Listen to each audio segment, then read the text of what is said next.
I've had a lot of questions recently, more points of clarification on the skid plates that I build and sell for the LiveWire One.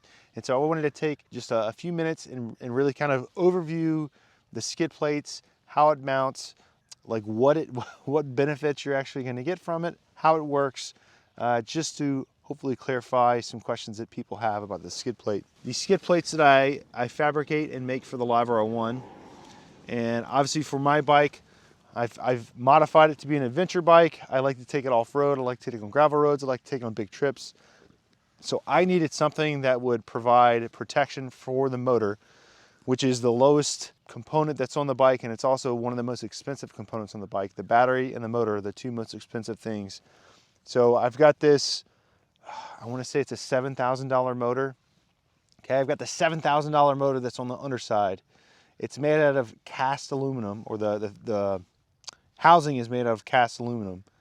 You know, it's not like you can, if you crack it, you can just replace one part. You have to replace the entire thing. So I needed something that would provide a lot of protection, that would take a lot of abuse.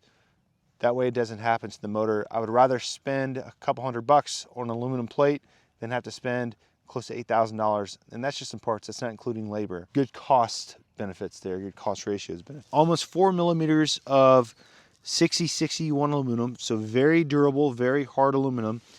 Takes a lot of abuse from bumps, rocks, hits, stuff like that. Somewhat bendable, meaning that it's easy to be bent and formed into very specific shapes. It's a lot of protection for the bike, and it uses the existing mounting points for the plastic skid plate. You can kind of see that black plastic skid plate. That's the one that comes on the bike. It does okay. It's mainly meant for like curbs and stuff like that, and mine has a couple scratches on it. That is the most critical point of this, is to protect the motor, one of the most expensive components on the bike. When I designed it with a little bit longer to kind of help protect some of the drivetrain as well. You've got the drive sprocket that's right here.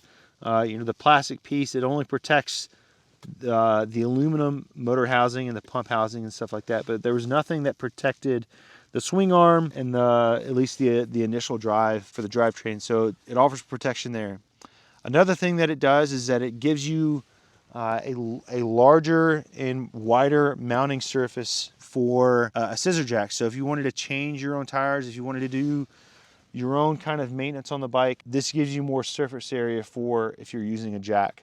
I mount my own tires, I change my own tires, I do my own maintenance on the bike, so I needed something that would give me the ability to safely lift the bike up, and that's what the skid plate offers. Again, more mounting surface. The last benefit that it gives is the ability to take off the passenger foot pegs, which is right here. This is where the passenger foot pegs normally mount, and you can move them forward to a forward position.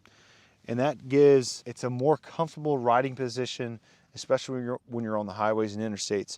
You've got this long stretch, maybe you're doing some light touring, you're riding all day long, or if you're riding if you're riding for more than a few hours, that stock riding position does get kind of cramped. And so I wanted the ability to have somewhere to put my feet to kind of break up that stock rider position.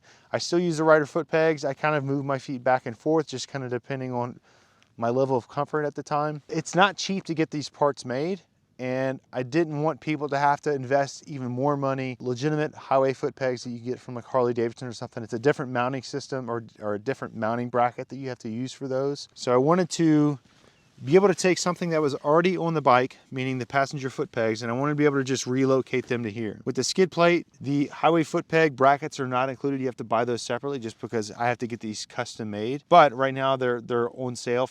I'm reducing the price $100 for right now, leading up to the riding season. You're not relocating the controls.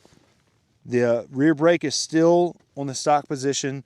Again, you're just moving the foot position. An instance where you would want to use these is you're just cruising down the road, you put the bike in cruise control, and you're just kind of going down the highway. You're not in the middle of traffic. You're not going to be in a situation where you have to like quickly use the brake. So if you have your own bike, again, kind of looking at the side, look where the CCS port is, and it's pretty much directly below there. Right, and so you can kind of play with, if you're at home and you're watching this video, you can kind of simulate, move your leg up and kind of see where that foot peg location is right now and see if that would even be comfortable for you. I'm 6'1", 240 pounds. I mean, it's a very comfortable riding position for me. Again, I don't use the forward foot pegs all the time, but when I am, again, the bike's in cruise control and I'm just trying to kind of zone out, you know, ride down the interstate, ride down the highway, that's whenever these foot pegs really come in handy. Yeah, so those are the three main benefits of the skid plate. It protects the underside, it protects the motor from impacts. I'll throw in a clip of what my previous skid plates, some of the previous iterations look like, just the amount of abuse that they've taken. Now granted, I'm riding in places where no one else is probably going to be riding, but it's a testament to the amount of abuse that the skid plate can take. That's all damage that was never taken on to the motor. This is the only bike that I've ever had the skid plates mounted to. Very durable metals or alloys. Again, the benefits: you're protecting one of the most expensive components on the bike. You're giving yourself access to use a standard scissor jack on the bike. You don't have to buy like a special jack plate from Harley Davidson or LiveWire. And then you're getting the ability to mount the passenger foot pegs in a highway foot peg configuration. Gives you better comfort when you're riding down the road, especially over long duration. Hopefully that clarifies some people's confusion about the skid plate, the highway foot pegs, where it's located at. If you have any other questions, make sure you put them in the comments below and I'll be happy to answer them. If you want to buy yourself a skid plate and the highway foot pegs, it's adventuresonzero.com. I'll put links in the description of where you can go. And again, right now, if you wanted to get $100 off, buy the skid plate, buy the brackets, and you'll get $100 off. And you know, the turnaround time for these is probably around 3 weeks from the time that I submit the order to get the parts in and ship them to you. So, oh, and last thing, if you're in pretty much anywhere else in the world besides the US, shipping is much cheaper now. I've had to work with a couple other distributors, but I finally found one that ships to the rest of the world for a pretty good asking price, not as expensive as it has been in the past. Yeah, if you're looking for more LiveWire content, make sure you subscribe to this channel, stick around. I'm getting back into making more videos now. The wife's recovering from cancer. Subscribe, comment below, and I'll see you guys in the next video.